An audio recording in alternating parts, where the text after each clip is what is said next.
Hola, buen día. Bien,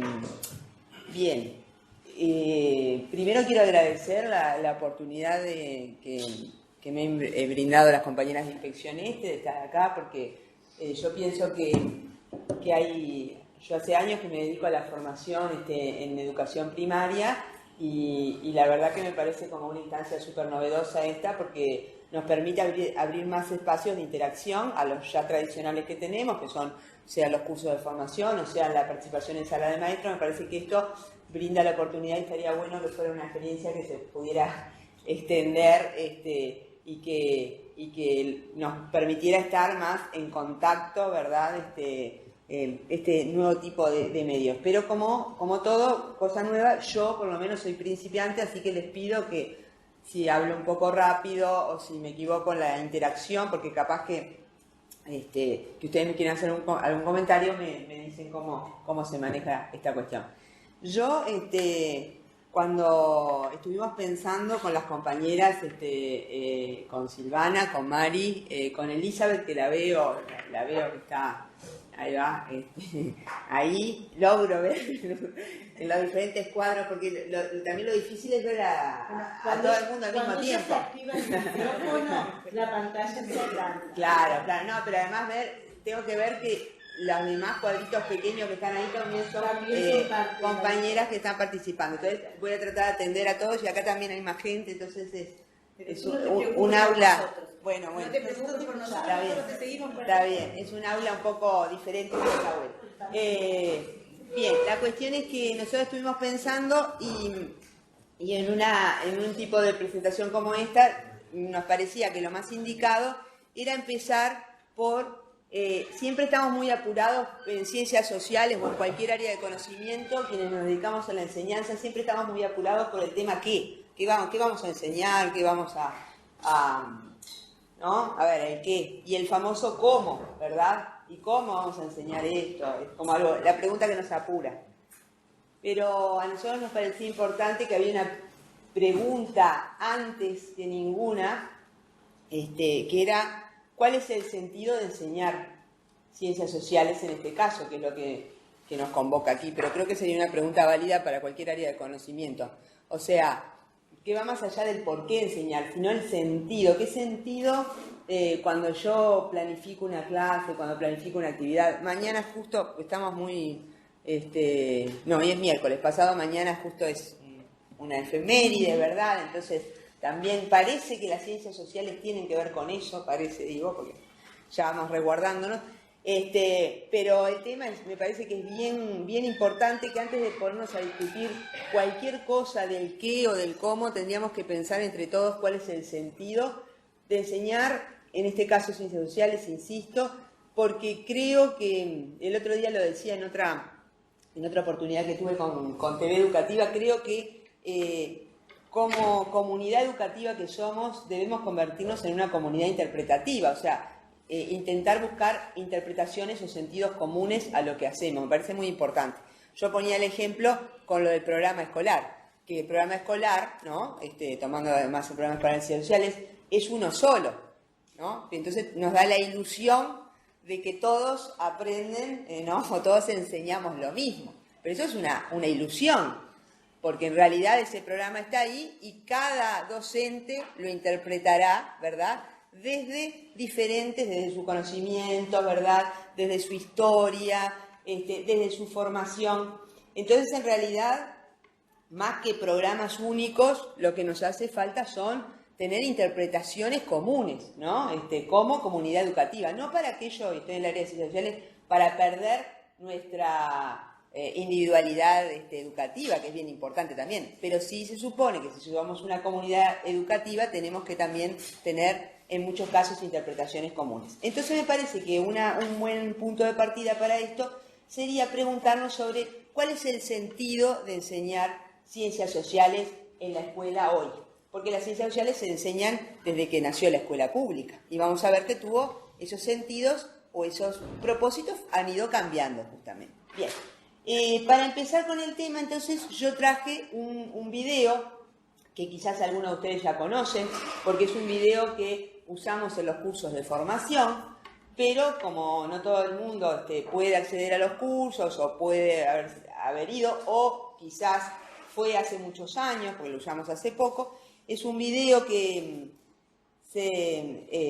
es argentino, ¿verdad? La producción es argentina, pero el director es uruguayo, es Caetano, ¿verdad? Que si bien es un director de cine que trabaja, es muy conocido por Argentina, pero en realidad él es uruguayo, ¿verdad? Y bueno, hace un corto, este corto se lo pidieron para el famoso Bicentenario. ¿Se acuerdan que en el 2010 toda América Latina festejó el Bicentenario y en el 2011 lo festejamos nosotros los uruguayos, porque los uruguayos siempre somos excepcionales, entonces vamos somos distintos. Pero en el 2010 se festejó, es verdad, el Bicentenario, por la independencia, ¿verdad? Y bueno, y los argentinos, también hay unos, del 2011 hay una serie uruguaya que es interesante, pero en el 2010 los argentinos fueron, el gobierno argentino, el Ministerio de Cultura, convocó a diferentes directores argentinos para que hicieran cortos inspirados en esa fecha. Y a mí este corto me parece que es muy lindo porque para mí yo le encontré una relación con el sentido de enseñar ciencias sociales. ¿Bien? Bueno, si quieres ponemos el video. Gracias, porque yo te estoy pidiendo, pero no sé ni cómo se mueven botones. Vamos a ver que se escuche bien. Sí, vos podés trabajar porque yo capaz que... Perdón. Van a pasar al frente los alumnos que voy a nombrar, de a uno, y van a ir eligiendo un papel que contiene el nombre de un importante hecho histórico de la independencia argentina. Acá, en esta caja. En esta otra caja van a sacar dos papelitos, donde irá el nombre de los dos compañeros o compañeras que acompañen el trabajo práctico. El trabajo será votado por los maestros y sus compañeros. El que resulte ganador competirá representando al colegio en la fiesta del Bicentenario. Tendrá la oportunidad de convertirse en el mejor trabajo de todos, en el mejor trabajo del mundo, en el mejor trabajo del universo. La batalla de Quebracho de 1846. Adrián Papaleo.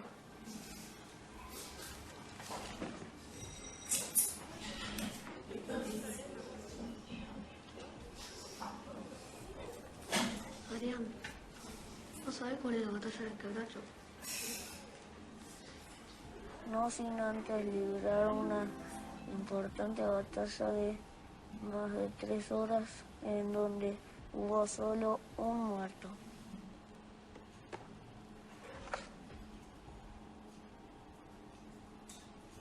Tenemos que hacer una maqueta donde hubo un solo muerto.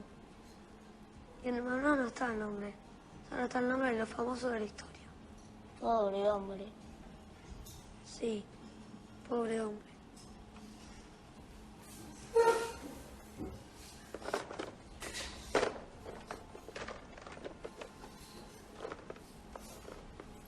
No tenemos barco. No tenemos al muerto. ¿Y ese muñeco qué hace ahí? Es el que dio su vida por la patria. Dijo muerto patria y dirigido primero. No me parece buena idea. ¿Podrían hacer algo en papel maché? Pero el papel se quema, señor. Esto necesita más trabajo, chicos, más investigación. Vamos que les puede quedar algo lindo, es una batalla poco conocida. Y saquen ese muñeco, que no tiene nada que ver. ¿En tanque de guerra? Están 33 cañones. Están Rayos de fuego. Están Música. Está Muerto y héroe. Está. ¿Cómo sabemos que es un héroe y que no murió en un accidente? En esa época no había muchos accidentes.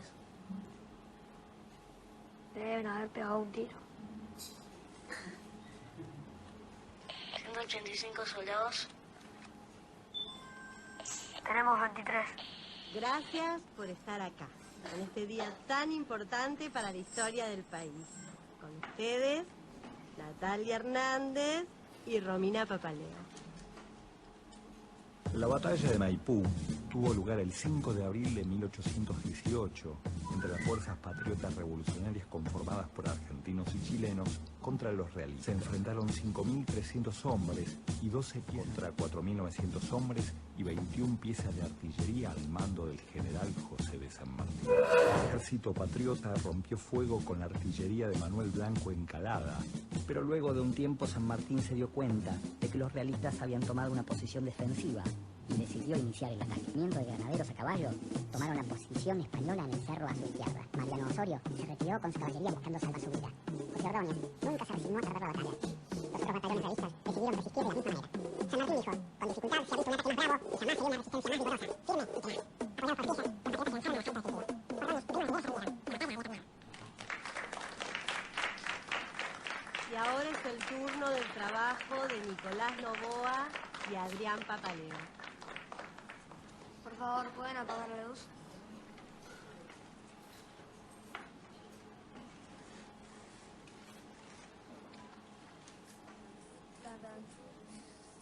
Después de 8 meses de haber estado vendiendo té y comprando café, los barcos ingleses y franceses volvían hacia el Río de la Plata después de haber sido un fracaso económico y militar. También hacía 8 meses que los habían mermado en la batalla de Vuelta de Obligado cuando subían para vender té y comprar café. El señor Lucio Mansilla mandó poner los cañones y no se sabe si estuvo en la batalla.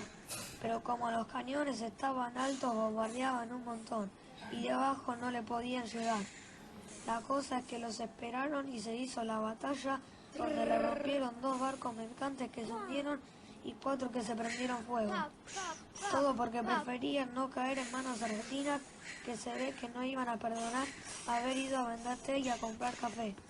Entonces apareció un héroe dispuesto a dar la vida por todos nosotros. Se enfrentó con valentía y sin miedo mientras decía: ¡mueran malditos invasores colonialistas! ¡Dejen de robarnos las cosas como el té y el café! Entonces le pusieron el nombre de la batalla de Quebracho y dicen que es la menos conocida. Pero hubo un héroe olvidado como los que dan su vida por la libertad, aunque después se muera y no la disfrute como tampoco la patria. Muero contento, mis valientes, porque hemos ganado la mejor batalla. En Maipú murieron casi 2.000 personas, igual que en Chacabuco. Pero hoy yo muero solo sin que nadie sepa que me llamo Rosendo Bacubán. Porque la mejor batalla es donde muere menos gente. Porque un héroe de verdad es aquel que muere solo y triste y no el que vive con alegría. Muero por la patria y espero ser libre si es que hay reencarnación. Está la patria hoy orgullosa de sus hijos. Celebra esto con la exposición eterna de todos los trabajos hasta fin de año en la sala principal de la directora de todo el universo. Sin Pokémon, Telmotor va a dominar el mundo. Se va a terminar la serie. Igual están pasando los capítulos desde el principio de año. Pokémon sabrá esperar. Pokémon sabrá esperar. Qué difícil es encontrar un héroe. Súper difícil. Recontra difícil. Recontra, re difícil. Lo más difícil del mundo. Lo más difícil del universo. Lo más difícil de la galaxia. Sí, puede ser.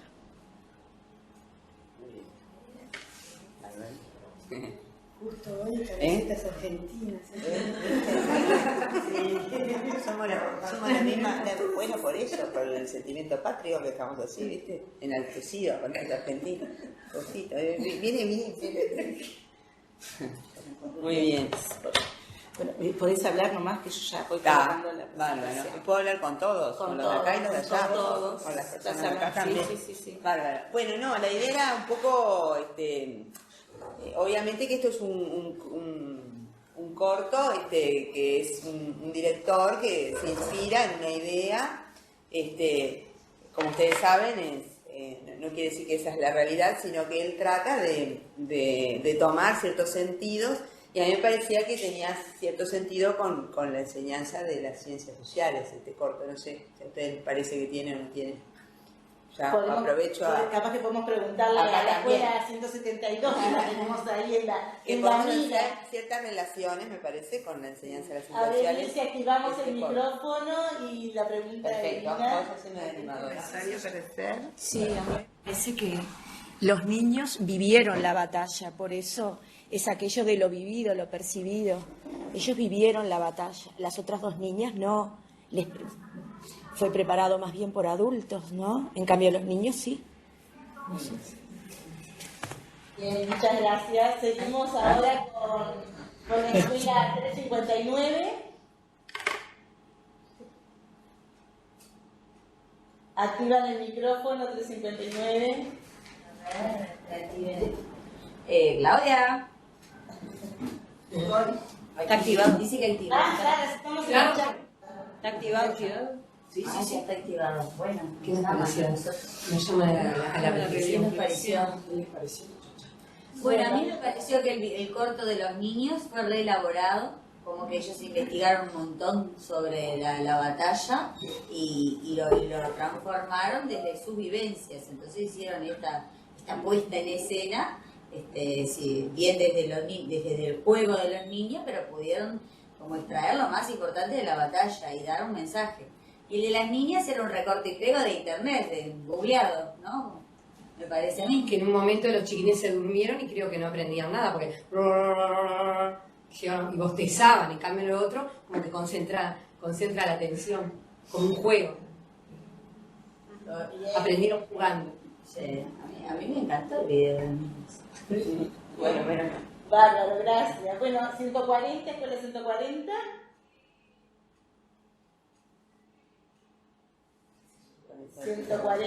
Ahí. Acá. Sí, no, vimos que se replica más o menos la misma realidad que con nosotros en cuanto a rescatar la efeméride o el hecho en sí, la figura del héroe, lo que se resalta. Digo, lo que varía ahí es la estrategia de cómo presentar o cómo lo decían los niños, cómo investigar el hecho en sí. Creemos que queda todo por delante para saber el cómo enseñar ciencias sociales y qué otras cosas, poder ampliar un poco más el espectro en ver cómo trabajar las ciencias sociales en otras cosas que no sean hechos puntuales. ¿Sí? ¿Cómo? Que no se ve la pauta del docente. Exactamente, sí. Adriana me acota acá que no vimos claramente la consigna del docente o la intervención del docente, más que con una consigna determinada, muy fija, muy orientada, ¿verdad? Esa fue la impresión que nos dio. Bien, gracias. Vamos ahora a la escuela 8. ¿Nos oyen? ¿Sí? Perfecto. Bueno, no, está buenísimo el corto y bueno, cuestiona las prácticas tradicionales de enseñanza de la historia, ¿no? Pero lo más lindo es que nos llama ¿no? O nos interpela en el sentido de que la imaginación de los niños no entra dentro de nuestros esquemas de clase muchas veces, ¿no? Ellos van mucho más allá de nuestros pobres formatos. Entonces, está bueno para pensar juntos. Gracias. Gracias a ti. Escuela 201.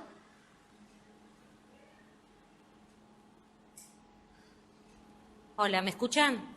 Perfecto. Las vemos un poco nubladas. Yo pensé que era yo. No, estás bien de la con el control remoto del equipo, presionen donde está la lupa. Ahí está la lupa y después signo de más. Igual explicarle cómo es que hay sol. Sí, tenemos el sol justo de frente. ¿Nos escuchan? Bueno, las escuchamos. Ahora, si capaz que es el sol también.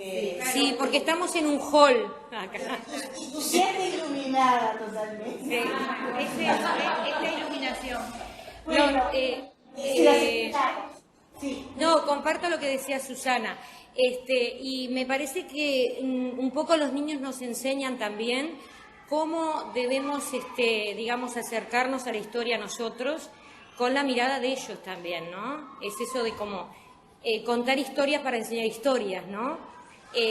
Me parece que es ahí que tenemos que cambiar un poco también nuestra postura en cuanto al acercamiento y al abordaje de las ciencias sociales para poder llegar también a los niños, porque ellos llegaron mucho más porque lo hicieron desde su visión también, ¿no? Los personajes, bueno, es como ellos los ven actualmente o en ese momento, ¿no? Nosotros de repente les mostramos personajes o hechos que están totalmente descontextualizados de su realidad. Entonces me parece que es un poco eso, acercarlos a la realidad. Sí.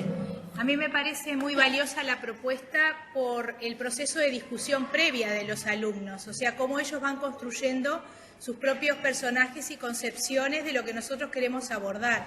Entonces, esa propuesta previa del proceso para la elaboración también es muy valiosa y muy rica para la construcción de las conceptualizaciones, que es a lo que apuntamos, ¿no? Yo cuando veía la propuesta, buenos días primero, cuando veía la propuesta me acordaba de una experiencia con niños de una escuela donde abordaban justamente la batalla de las piedras. Entonces ponían primero en el rol de los vencidos y después en el rol de los vencedores. Y realmente ahí cuando podían contrarrestar lo que pensaban unos y otros, iban más allá de una batalla o de una guerra, porque uno de los niños dijo, lo más importante que en esta batalla murió poca gente, es decir, cómo llegaron a lo más profundo de ese acontecimiento.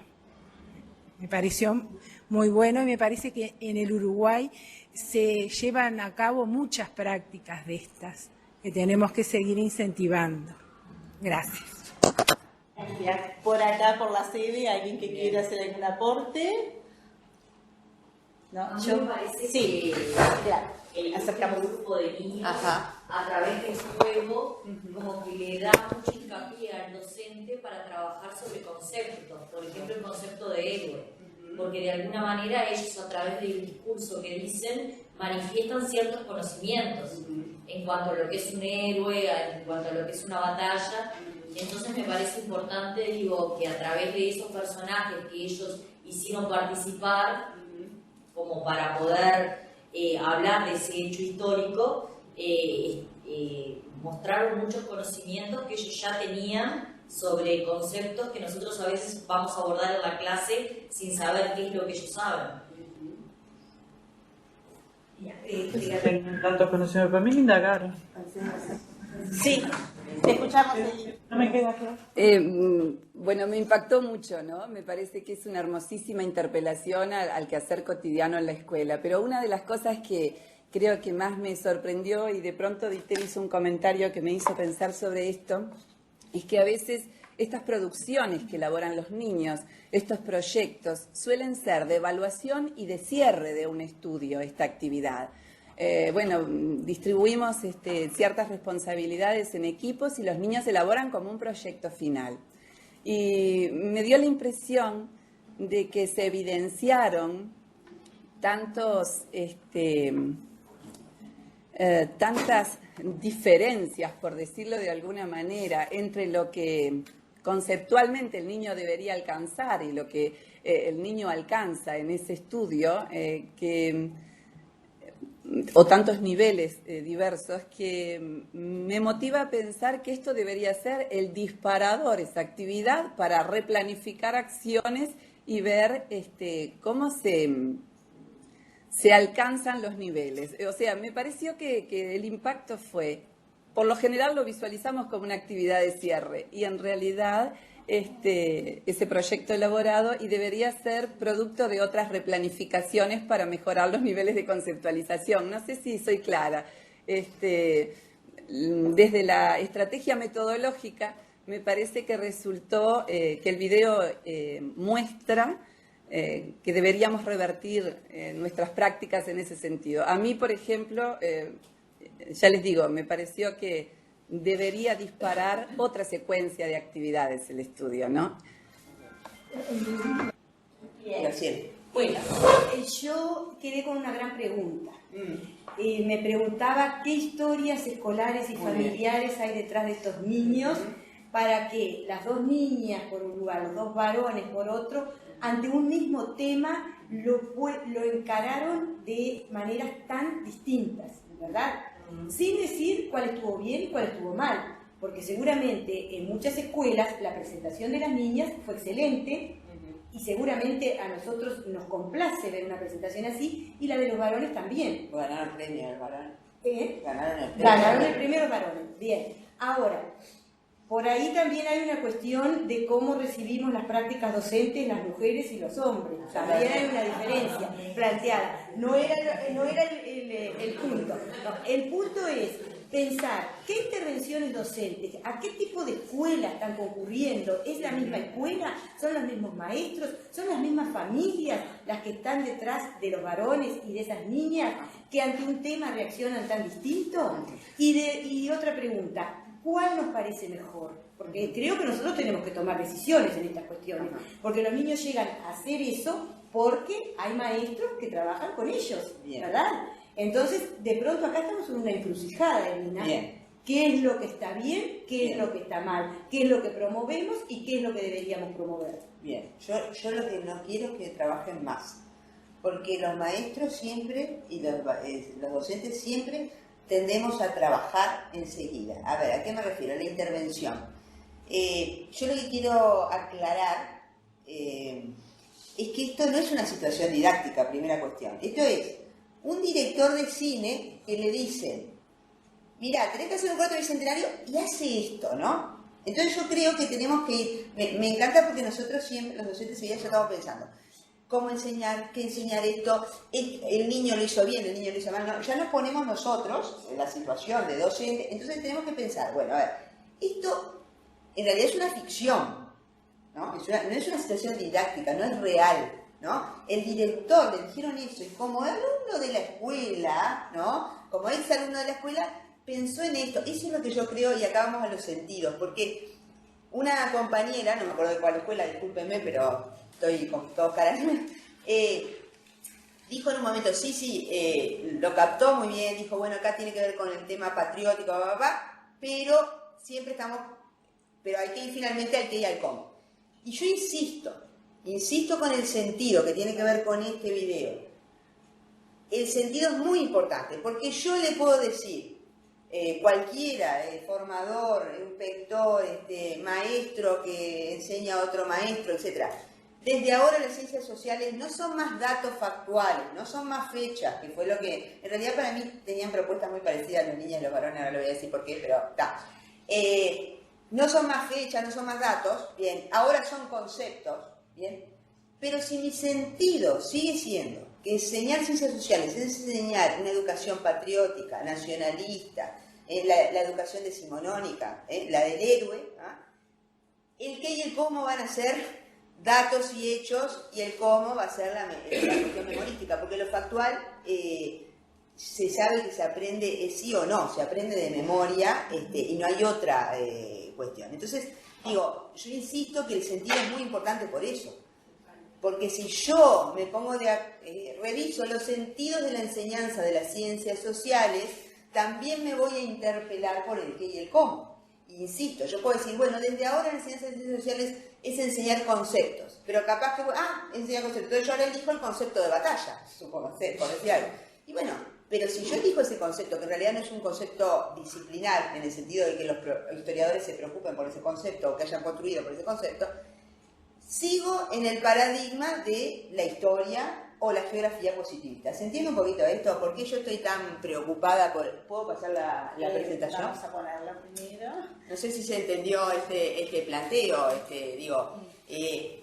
acá viene la cuestión. Yo decía, las niñas y los varones tuvieron algo parecido en qué. A ver, los varones lo hicieron mucho más lúdico, porque además es parte de la naturaleza masculina ser más lúdico, es verdad. Sí. Esto no lo podemos discutir. No. Pero lo vemos que son más juguetones, ustedes saben como maestros, son más... A ver, Alicia Fernández lo decía, que las cuestiones de inquietud siempre le venían por el lado de los varones, por el lado de que había más problemas de inquietud. Exactamente. Bueno, entonces digo, los varones lo hicieron muy lúdico, pero de todas formas estaba presente la batalla, o sea, los dos era la batalla, los dos era el mundo maniqueo del bien y el mal, los buenos y los malos, en los dos aparecían.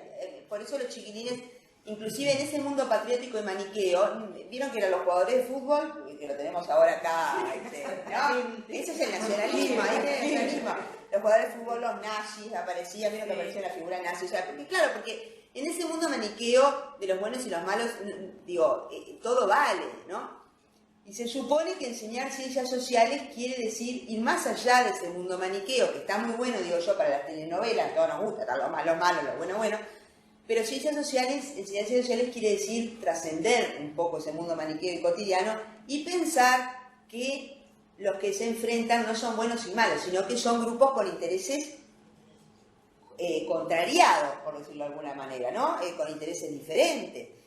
Bien, los españoles no era que eran malos, era que obviamente no querían que nos independizáramos porque tenían intereses económicos, políticos, etcétera, para seguir teniendo una colonia, ¿verdad? Y los criollos no eran los buenos, tenían intereses. ¿Se entiende esto? O sea, se supone que la enseñanza, el mundo maniqueo se aprende con la televisión, con la vida cotidiana, con los discursos que oímos claramente, pero estudiar ciencias sociales quiere decir mostrarnos un mundo un poquito más complejo, ¿verdad?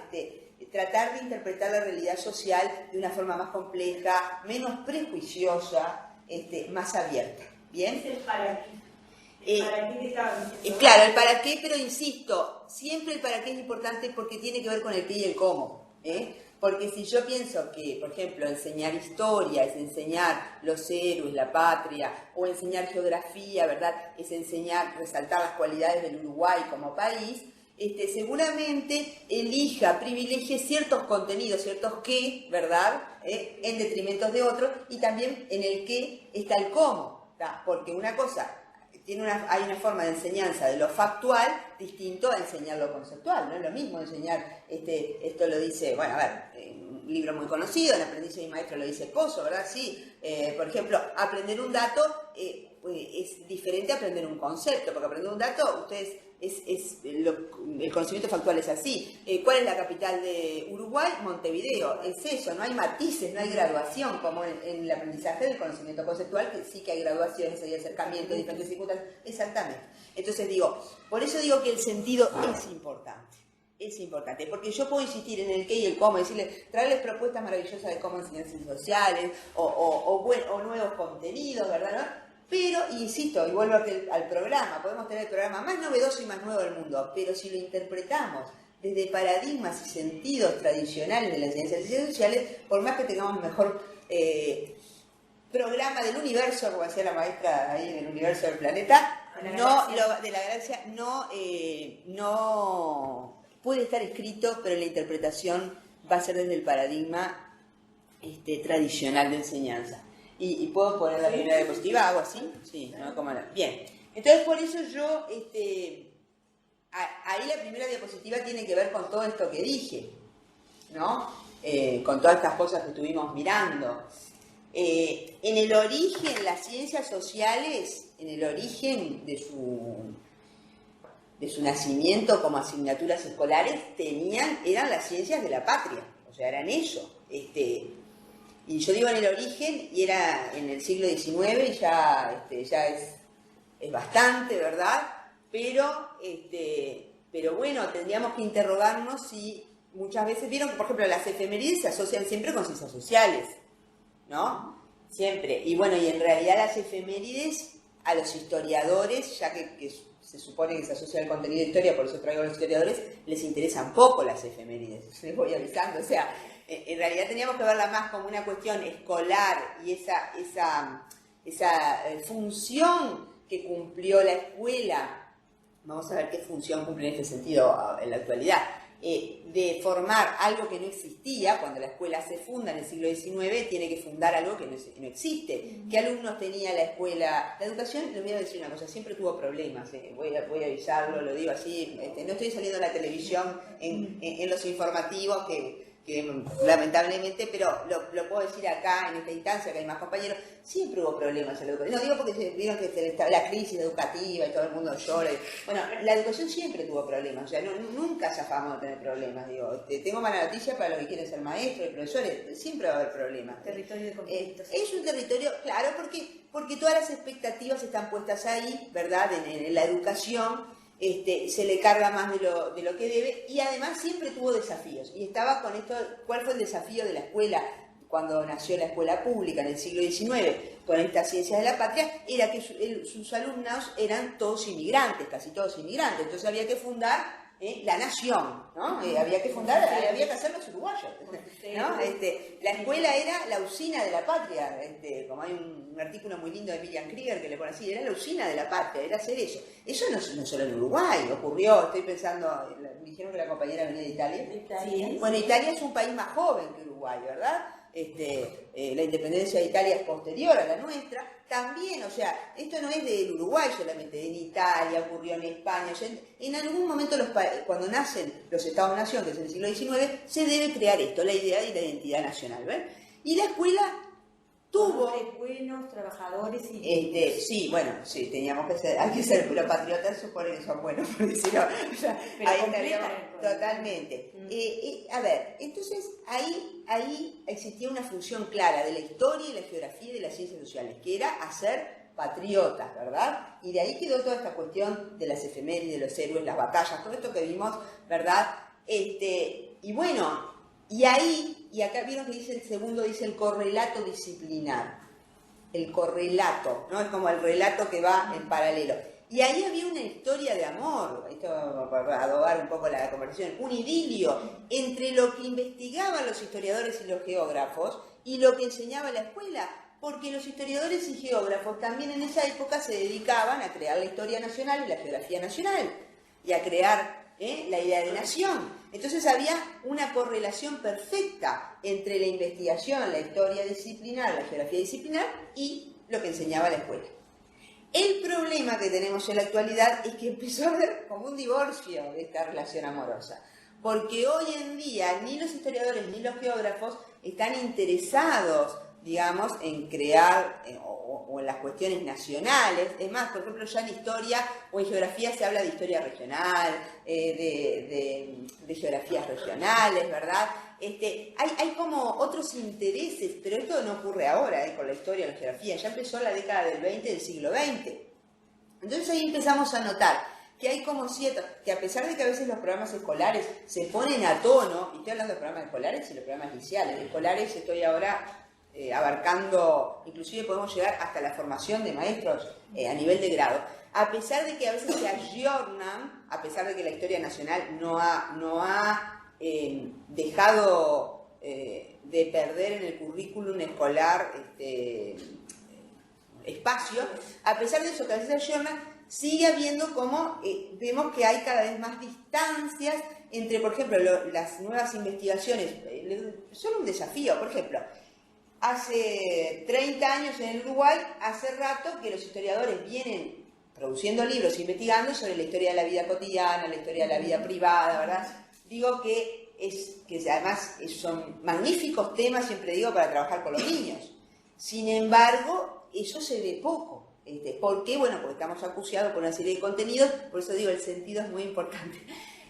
Por una serie de contenidos que nos parecen importantes y que están ligados a ese sentido de enseñar ciencias sociales, ¿no? Bien, podríamos decir entonces, volviendo a la presentación, que bueno, que hoy se ha dejado un poco, o sea, que nos podemos cuestionar ese sentido nacionalista, que el nacionalismo, porque el nacionalismo tenemos que pensarlo como algo positivo en el sentido de que, bueno, nos une como comunidad, etcétera, etcétera, pero recuerden que el nacionalismo también es el gran culpable de las guerras, por ejemplo. O sea, las guerras mundiales tienen que ver con el nacionalismo. O sea, el nacionalismo puede ser, bueno, nos puede volver nos puede hacer una comunidad, pero también es provocador de conflictos y de guerra, y siempre la identidad nacional se construye con un otro que es un enemigo. Piensen, bueno, cuál es nuestro otro, no solo porteño. Sí, nuestro otro los uruguayos, por eso ese invento de la lucha de puertos es un invento, además, no hubo, pero bueno, se construyó todo eso en la historia nacional para crear ese otro, ¿no? Entonces tenemos que pensar en ese sentido, ¿no? ¿Qué significa el nacionalismo? El nacionalismo también piensen que se está revisando desde las ciencias sociales, digo, en el sentido que, por ejemplo, oculta a la diversidad cultural. A ver, voy a poner un ejemplo. Todo el conflicto que tienen las comunidades mapuches en Chile y Argentina, justamente porque dicen que no son ni argentinos ni chilenos, ¿no? Entonces están reivindicando su identidad cultural. Entonces digo, recuerden que el nacionalismo, como dice Carlos de Masi, se puede ser uruguayo de una sola manera. El nacionalismo siempre tiende a la homogenización, ¿verdad? Y todo lo que es diferente, ¿qué le decían las maestras a los alumnos italianos a principios del siglo XX? Olviden su idioma para ser uruguayos. Bien, entonces también la nacionalidad tiene que ver con eso de ir en contra de la diversidad. Digo, son cosas para ir pensando, ¿no? Bien, y hoy entonces se habla de, por ejemplo, de una educación para la ciudadanía, ¿no? O sea, de Masi dice eso, se puede ser uruguayo de una sola manera y se puede ser ciudadano de maneras diversas. Bueno, por eso estamos como interpelando esa idea de la nación, ¿no? Y estamos pensando en eso de la educación ciudadana. Bueno, de hecho en el programa escolar ustedes han visto que se ha dado un espacio importante a ese contenido, y bueno, y se piensa en eso hoy, en esa cuestión de la educación de la ciudadanía, en la cuestión de la diversidad, en un concepto de ciudadanía amplio, además, porque a veces ciudadanía pensamos solamente que está adscrito a lo político, ¿no? Ser ciudadano en el sentido político, no, pero el concepto de ciudadano es un concepto mucho más amplio, y ese sí es un concepto disciplinar, ¿verdad?, sobre el que las disciplinas han producido bastante. Bien, hasta ahora se entiende esta revisión, porque ahora voy a ir a avanzar un poquito más. Ahora me voy a ir de las finalidades al cómo o al qué. No sé si alguien quiere intervenir, alguna pregunta, si se entendió, o alguien de acá. Si quiere. ¿Alguna pregunta? ¿Nos están escuchando bien? No. Sí, todo bien. Sí, todo bien. Vale, muy bien. ¿Está? Bien, ¿acá ninguna pregunta? Bien. A ver, por eso yo decía que las niñas y los varones, insisto, no era una clase de la escuela, no era una filmación de una clase, era una recreación estética que hace un director que quiere interpelarnos, quiere hacernos pensar, quiere provocar en nosotros algo. ¿No? Eso es lo que hace alguien que hace una obra de arte, ¿no? Nos quiere movilizar. Y de hecho nos moviliza porque es un video que nos hace reírnos, que nos hace pensar en cosas de nosotros cuando enseñamos, en este caso de la historia, porque bueno, justo yo decía, miren, ahora que el viernes tenemos lo del 19 de junio, nos hace pensar en esa historia y geografía escolar atada a lo factual, porque si bien estoy de acuerdo, las niñas usaban mucho más las fechas, pero los varones también se fueron al tema de la batalla, al enfrentamiento, a los enemigos, o sea, a esa historia. La historia positivista siempre es la historia política, ¿verdad? La historia política, pero no cualquier historia política también, porque la historia política también tiene su renovación, en el sentido de, por ejemplo, podemos pensar en cómo se logró la ciudadanía, cómo se logró la democracia en Uruguay. En ese sentido también podemos usar la historia política, pero esta historia política está apegada a lo factual, ¿no? A las batallas, etcétera, etcétera. Entonces yo decía, los varones fueron más lúdicos, pero de todas formas siguieron en el mismo sentido, ¿no? Con el mundo maniqueo, el mundo de las batallas, bien. La geografía e historia escolar en el sentido amplio, hasta en el instituto, aburridas, ¿no? Donde uno era una enumeración de datos y de hechos, y donde, yo insisto, es difícil muchas veces zafar de eso. es muy difícil, porque nos enseñaron de esa forma. Entonces, por más que a veces tengamos la mejor formación, etcétera, etcétera, muchas veces volvemos como docentes a nuestra historia como alumnos. Entonces nos parece que si no dimos en una clase de historia, no nombramos una fecha, y puede ser posible a veces en una clase de historia no nombrar una fecha, puede ser posible, parece que no fue historia, ¿no? Y si la geografía no está en el mapa para localizar, parece que no fue geografía. Y a veces se usa el mapa para localizar y a veces se usa el mapa no para localizar justamente, para otras cosas, para relacionar, para interpretar, para cuestionarnos, para hacer preguntas. Entonces por eso insisto, pero nosotros tenemos apegado eso, ¿verdad? Seguimos con la idea de que si no hicimos una línea de tiempo y no marcamos fechas, no dimos tiempo histórico. Y tenemos esa idea del tiempo histórico, y el tiempo histórico no es eso. Entonces, pero tiene que ver, insisto, con nuestras formaciones y nuestras ideas de lo que son las ciencias sociales. Bien, entonces acá yo paso a esta cuestión del sentido de enseñar ciencias sociales.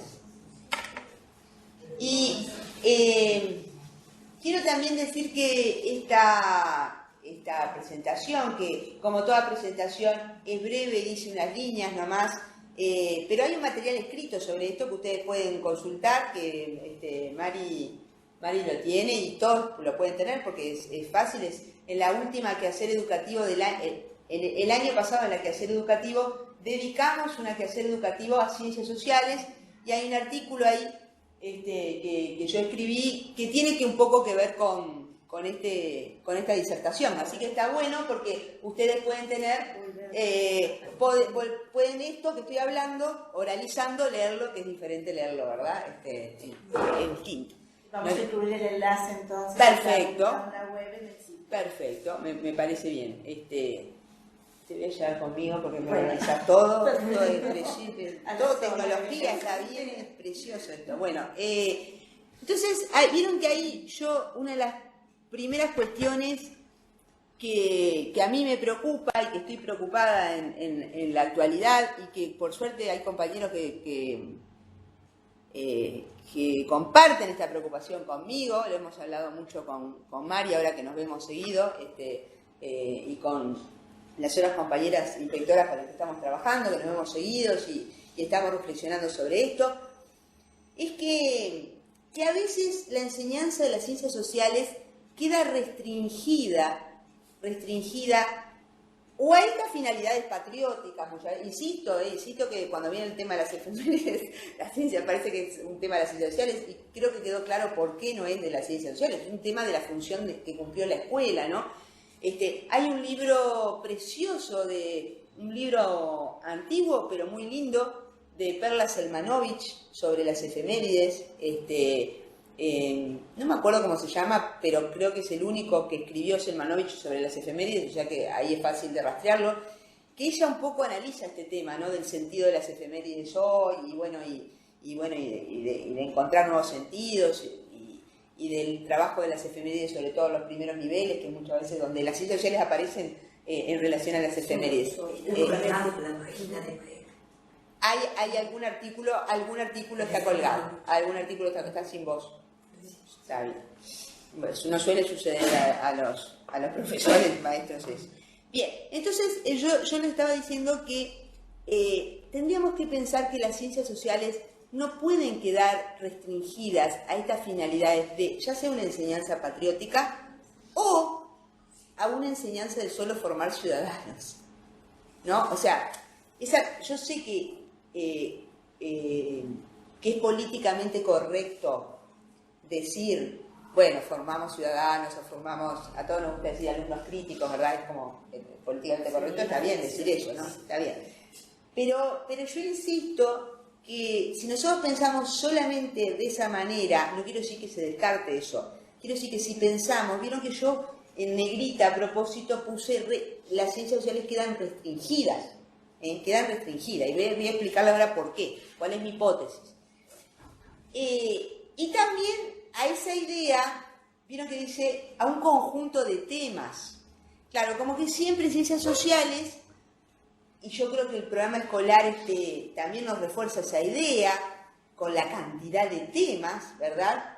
Vieron que existe, yo en ese artículo empiezo así, algo así, no me puedo citar de memoria, pero más o menos, como que a veces existe la idea de que avanzamos, quiero que escuchen bien esta frase porque me parece elocuente, que avanzamos en la enseñanza de las ciencias sociales cuando avanzamos en los temas. O sea, cuando vamos de un tema a otro, como que avanzamos. Piénsenlo bien a esto, ¿no? O sea, como la idea de que capaz que si pasamos con el mismo tema 2 meses, no avanzamos en la enseñanza. Estamos pensando eso, ¿no?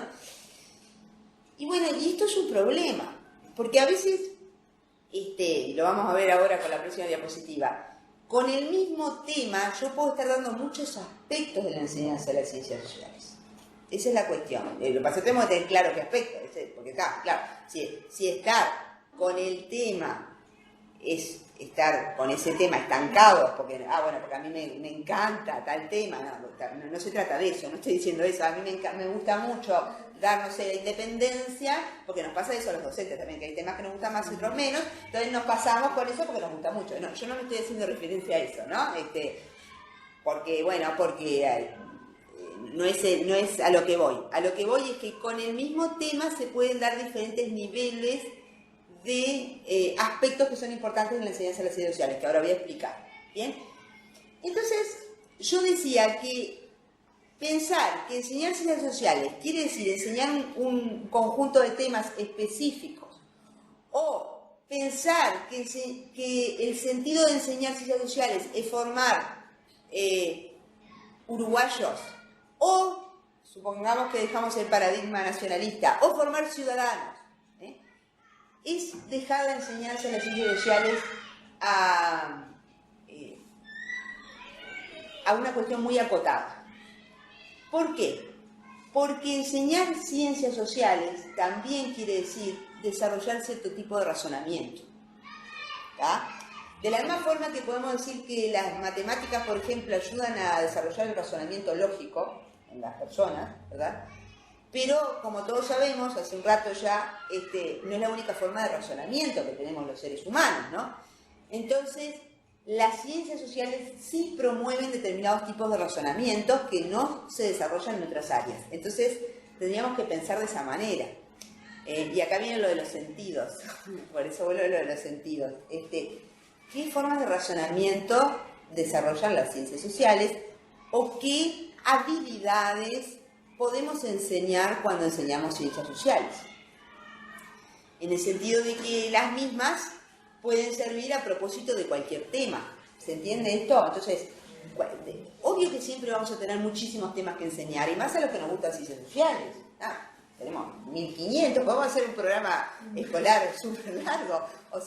Pero el tema no es la cantidad de temas. El tema es si creamos espacios de enseñanza para que se desarrollen ciertas formas de razonamiento y cómo se desarrollan estas formas de razonamiento con el desarrollo de ciertas habilidades que son propias del área de sociales. Y esto está en la diapositiva que sigue.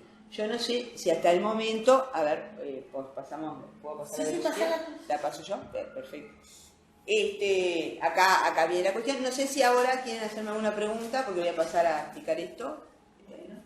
No sé. Por acá. Escuela 172, ¿alguna pregunta? ¿Alguna hasta ahora? A ver, Eli, se activan el micrófono. Hay un comentario que no sé si corresponde a esto. A ver. ¿De No. Seguimos atentamente. Estaríamos conversando, pensamos que querían aportar algo. ¿Alguna otra sede quiere aportar algo? Active el micrófono.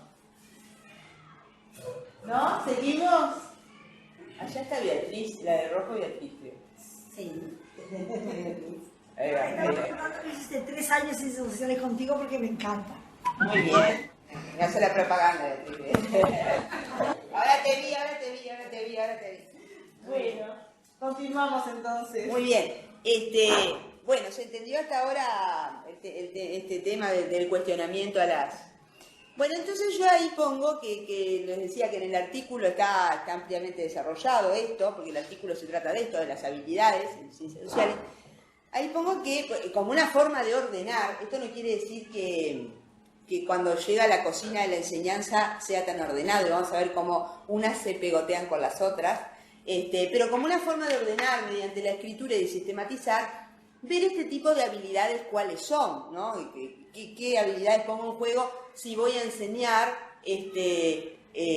cualquier tema de ciencias sociales que tenga, ya sea las formas de producción del espacio rural, ya sea la independencia, ya sea la modernización, bueno, el tema que ustedes quieran. Podemos decir que algo que se reitera son este tipo de habilidades que podemos desarrollar. ¿Se entiende esto? Bien, me parece que es una buena forma también de volvernos racionales en el buen sentido, no estoy hablando del racionalismo tecnocrático, racionales en el sentido de decir, un problema que tenemos en ciencias sociales, ¿no?, es que a veces, muchas veces nos cuesta como ordenarnos, ¿no?, porque por esa cantidad de cosas que pueden tener los temas. Entonces, este tipo de cosas nos ayuda a pensar y a ordenarnos. A ver, en primer lugar, pensar que las ciencias sociales tienen formas de explicaciones propias. Bien, tienen formas de explicar propias. Es esa pregunta de... Acá sí estamos en la cocina del cómo y el qué. ¿Vieron? El qué y el cómo. Acá estamos con el qué y el cómo. Pero ya pensando ese qué y el cómo no es posible si yo sigo pensando que el sentido de enseñar ciencias sociales es enseñar solo a crear ciudadanos participativos o a crear uruguayos, ¿entiende? O sea, ese qué y cómo tiene que estar, el sentido, perdón, tiene que estar interpelado para que pensemos que este qué y cómo tiene sentido y es valioso. Bien, entonces yo decía que las ciencias sociales tienen formas de explicación propias que tiene que ver en la escuela con esa pregunta de más que qué pasó, qué pasa con el por qué, ¿no? Más de, en geografía, por ejemplo, vamos a poner un ejemplo de geografía, más si este evento geográfico está localizado aquí, más que eso, más que la localización, que es lo que generalmente hacemos con el mapa, que localizamos, más que eso decir por qué está ahí, o cómo se relaciona ese fenómeno geográfico que localizamos ahí con otro, por ejemplo, con la múltiple escala, ¿verdad? ¿Se entiende esto? ¿Bien? Tiene que ver con la pregunta, el por qué. Bien. Y en el por qué no es solo una pregunta de carácter explicativo, sino que también tenemos toda una epistemología de las ciencias sociales. La epistemología quiere decir cómo se construye el conocimiento de estas disciplinas sociales.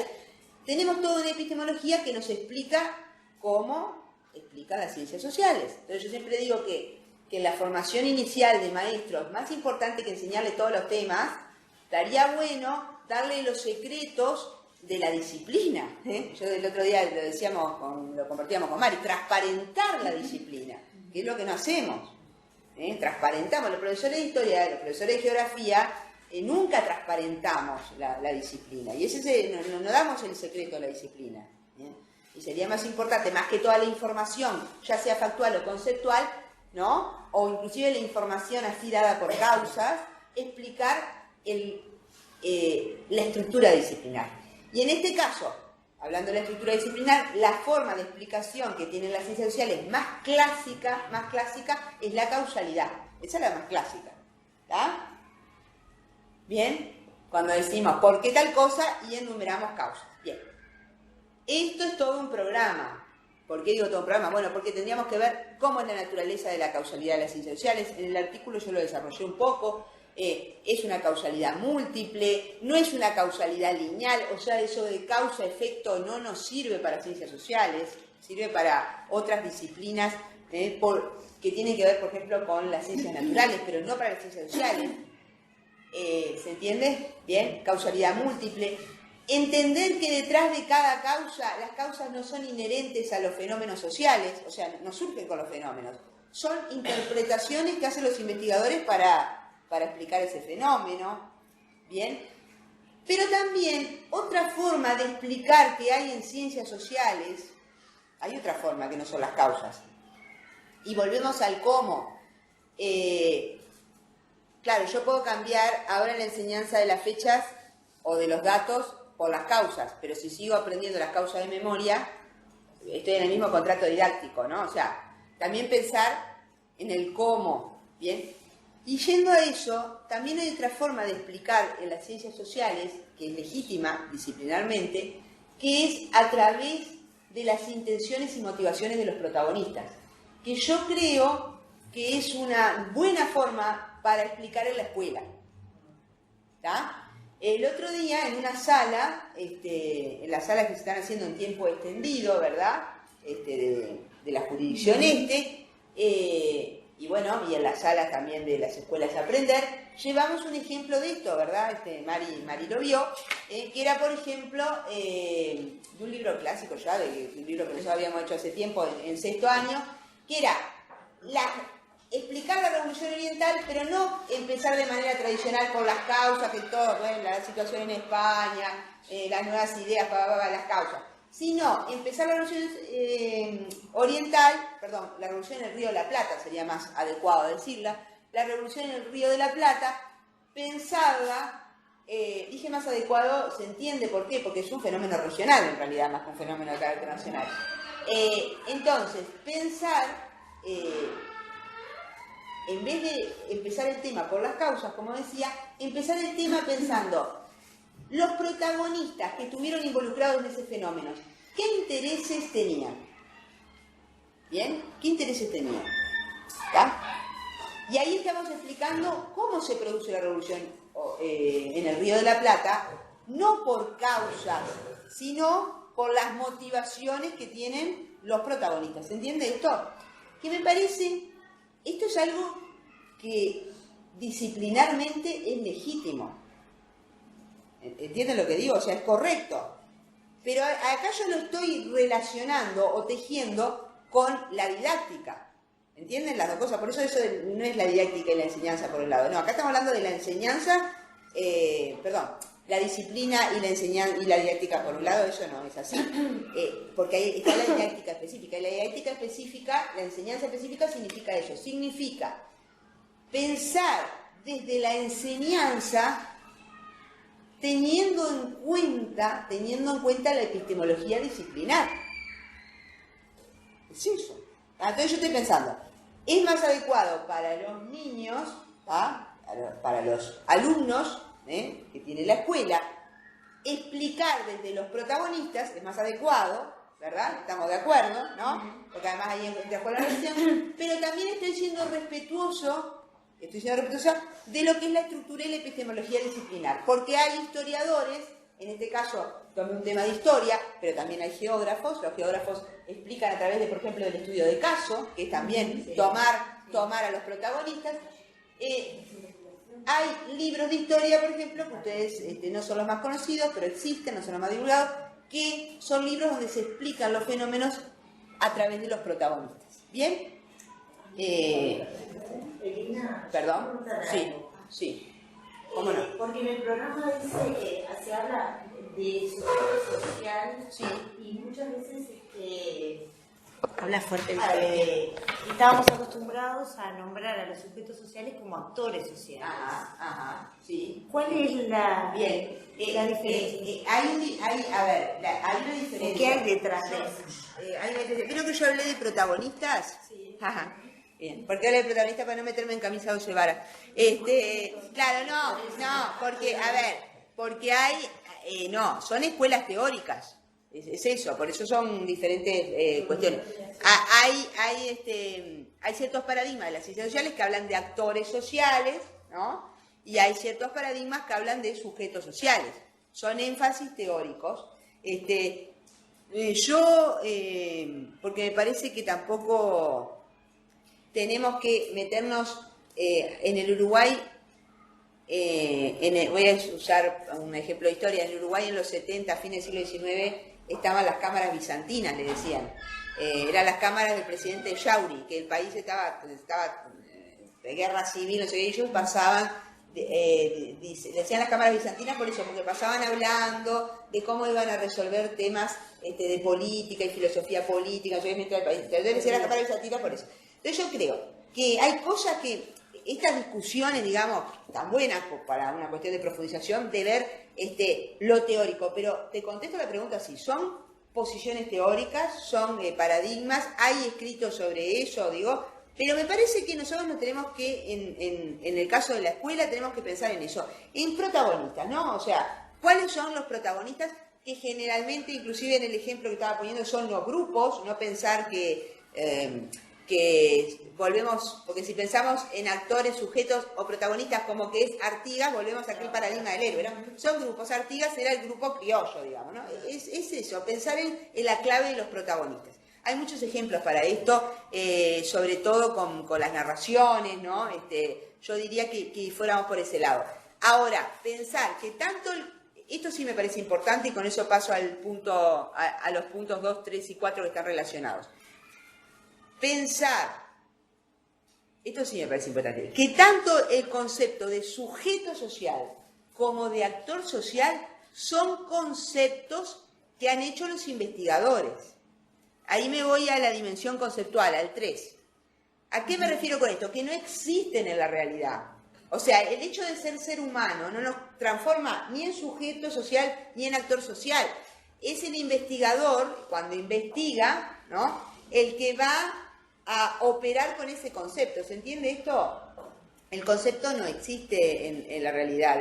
Spinoza decía, el concepto de perro no ladra. Para dar un ejemplo de eso, ¿no? Es una construcción, digamos, para explicar la realidad de otra manera. Bien, entonces, no, digo porque aquello de que pensemos el uso inflacionario de los conceptos. Ahora pensamos que todos somos actores sociales, todos somos sujetos. No, cuando estudiamos un tema, justamente elegimos esa categoría conceptual, y ahí también nos estamos metiendo en un tema que a mí me parece que es un poco espinoso, digo, lo tiro así, después tendríamos que revisarlo un poco, que es el tema de que se ha popularizado mucho. Yo hace muchos años que vengo trabajando con eso, pero creo que tendríamos que ser prudentes también con su uso, que es el tema de los famosos macroconceptos, que tendríamos que después un día mirar con más atención.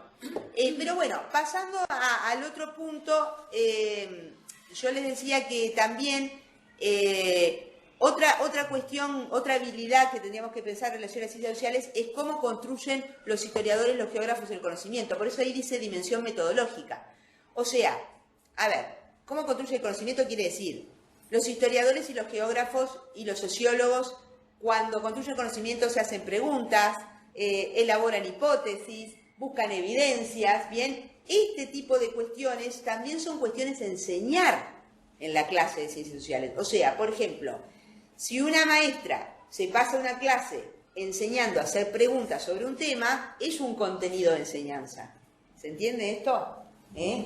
Y está muy bueno ese contenido, porque las ciencias sociales siempre aparece más en la escuela de ciencias, en la clase de ciencias sociales aparece más la certeza que la duda.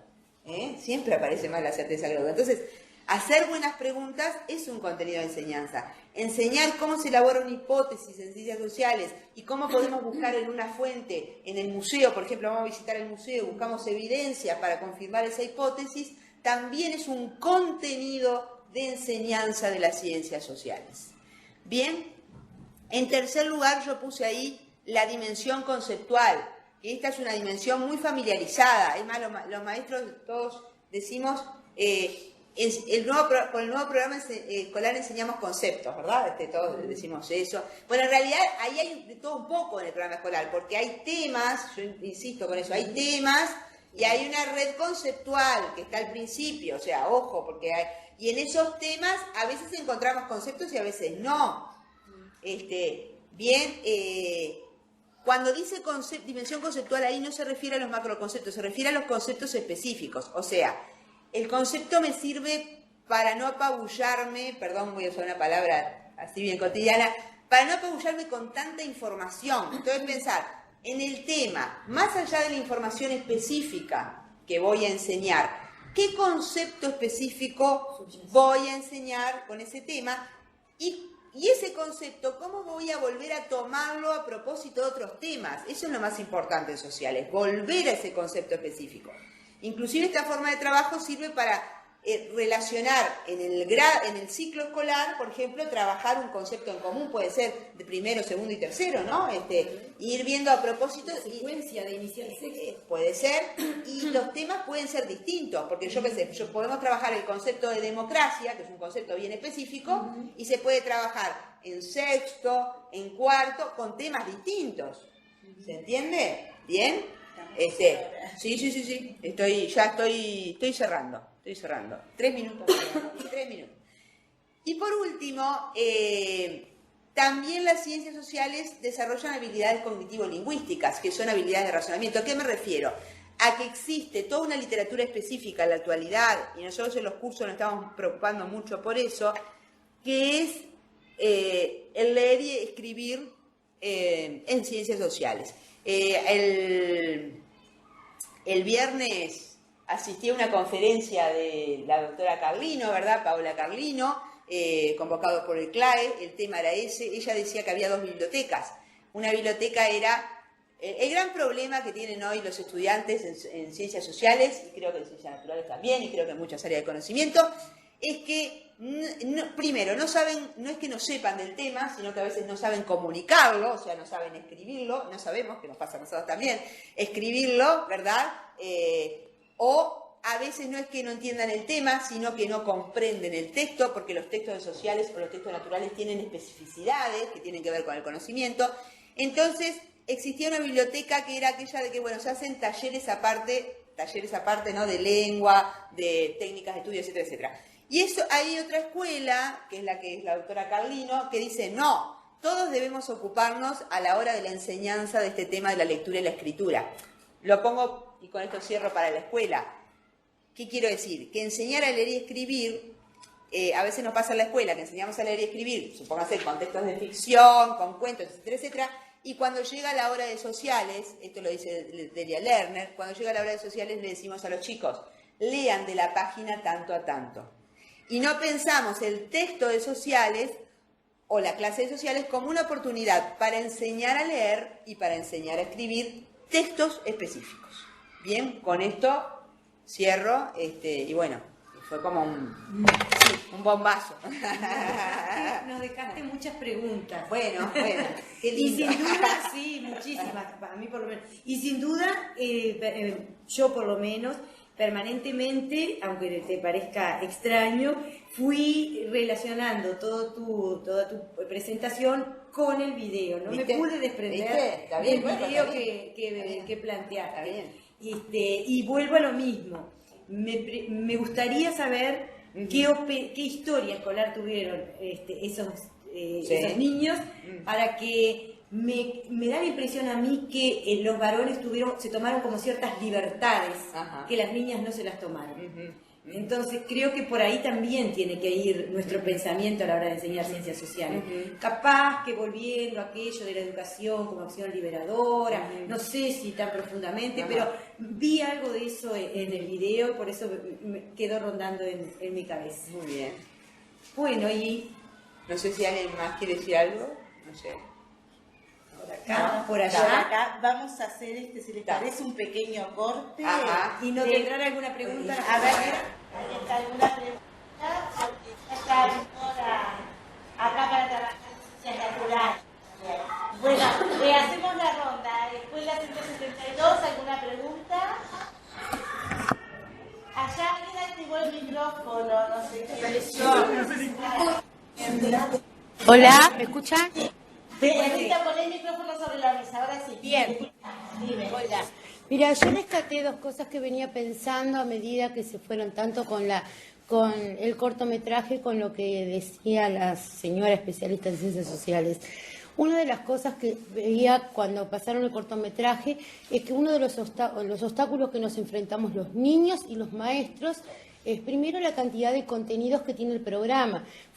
Me pareció muy interesante lo que decía, era que eso de avanzar en ciencias sociales no es avanzar en los temas, que yo creo que muchas veces nosotros tratamos como maestros de avanzar en el programa y no me paso un mes de repente dando Primera Guerra Mundial, que podía sacar una riqueza impresionante y presentar la misma guerra de diferentes aspectos, ¿tá? porque tengo un montón de contenidos más que dar y no puedo disponer de un mes para un tema solo, digamos. Entre las cosas en la presentación de los niños, me pasa como maestra, yo también le digo a los niños, bueno, vamos a preparar un tema, tal equipo prepara un tema, tal equipo prepara otro, tal equipo prepara otro. En mi experiencia educativa, ¿qué veo? Que los niños preparan siempre lo mismo, pero creo que preparan siempre lo mismo, porque lo primero que piensan ellos es preparar algo que le guste a la maestra, ¿está? Hay un contrato didáctico. Por ejemplo, las presentaciones, que yo soy MAC, además les enseñé a hacer presentaciones, es lo más común que me lleven una presentación. No el video de alguien, que parece que hubieran sacado un video de YouTube las niñas, porque tienen que elaborar, seleccionar la información, seleccionar las imágenes, que eso me he tomado el tiempo de enseñarlo. Pero es lo común una presentación. Digo, no me ha pasado nunca que digo, bueno, hoy hacemos la batalla de las piedras y me presento en una obra de teatro, ojalá me la presentara, pero por lo general si yo quiero enseñar de otra manera, ¿tá? Y pasar a esa exposición de un tema, lo tengo que enseñar yo, de tomar las ciencias sociales, bueno, a través de una obra de teatro, por ejemplo, ¿tá? Y no desde la parte del libro. Entonces creo que son dos obstáculos importantes, el contrato didáctico que tendríamos que abrirnos como maestros y ver muchas posibilidades de enseñar las ciencias sociales y tomarlas con calma y seleccionar bien qué contenidos son importantes dar y eliminar un montón de contenidos que hay dentro del programa para que los contenidos queden aprendidos, que se pueda enseñar desde un aspecto, como decía, conceptual, metodológico, tomar la parte de lenguaje, enseñar a seleccionar la información, a ver las imágenes, a transmitir un mensaje. Fue lo que me fui quedando. Bien. Paso. Gracias. Muy bien. Pasamos a otra escuela y después vamos a hacer el corte porque si no, no nos va a dar el tiempo. Sí. ¿Quién desea aportar algo? Acá, Escuela 8. Hola, Elina, Luz es mi nombre. Quería agradecerte desde nuestra sede la oportunidad de pensar sobre la enseñanza de las ciencias sociales y hacerte una pregunta. Tú planteaste la construcción del concepto de actor social o de sujeto social. ¿Te animarías a sintetizar un poquito lo que tú planteaste? Porque a mí me generó cierta duda. Bueno, te vas a ser sintética. ¿Puedo hablar ya? Sí. El micrófono bien. No, yo ni siquiera llegué a plantearlo. ¿Cómo era tu nombre? Luz. Hola, buen día, Luz. No, ni siquiera llegué a plantearlo. Lo que yo le expliqué a la compañera, porque ella me preguntó, yo hablaba de protagonistas, ¿viste? Sí. Y la compañera me preguntó porque en el programa escolar aparece sujeto social. Y que también ella ha oído hablar de actor social. Entonces yo le dije nada más que esto, que sujeto social o actor social son construcciones teóricas que hacen los investigadores sociales, según la escuela. Por ejemplo, según los sociólogos, por ejemplo, utilizan mucho el concepto de actor social. Ahí está. Y hay, por ejemplo, y hay otros que vienen, por ejemplo, del campo del psicoanálisis o de la antropología que hablan de sujeto social. Entonces, según en qué escuela tú estés parada, eso nada más, esa aclaración. Es decir, la etiqueta, actor o sujeto, pero no como categoría, es decir, a lo que voy es, los empresarios son una construcción real, no teórica. Está, era esa la duda. No, esa es la duda, no. Lo que yo quería explicar, con eso era que es una construcción que hacen los investigadores para identificar en una situación social quiénes son los grupos que inciden, ¿ok? ¿Tá? Entonces, y acá viene la cuestión, eso no quiere decir que el hecho de ser humano me convierta en actor social inmediatamente. Quiere decir que cuando yo estudio un tema, identifico, eso generalmente me lo da la información del libro, de que estoy leyendo, la fuente de información que tengo. Identifico quiénes son los actores, grupos o protagonistas en juego, ¿tá? ¿Se entiende eso? Yo lo que quería decir era que no banalizar el concepto. O sea, no decir, acá estamos todos los actores sociales, ¿entiendes? Que cuando estudio un tema, identifico. Y te voy a decir una cosa, Luz, que me parece una buena manera de enseñar ciencias sociales, pensar en la gente que produce el fenómeno y más para la escuela. Claro, y desde una propuesta parecida a la que al video que presentaste al inicio, el trabajar desde distintos roles, ¿no? Y juego de roles como estrategia de enseñanza, parece bastante... y juego de roles desde actores sociales, como la etiqueta es una construcción real. Esa era la duda que me había quedado. Muchas gracias. Exactamente. No, gracias a ti, Luz. Bueno, le agradecemos a Elina el aporte y hacemos un corte de 5 minutos y continuamos con Ciencias Naturales, que ya tenemos acá a Dinora Rodríguez, que va a hacer la conferencia.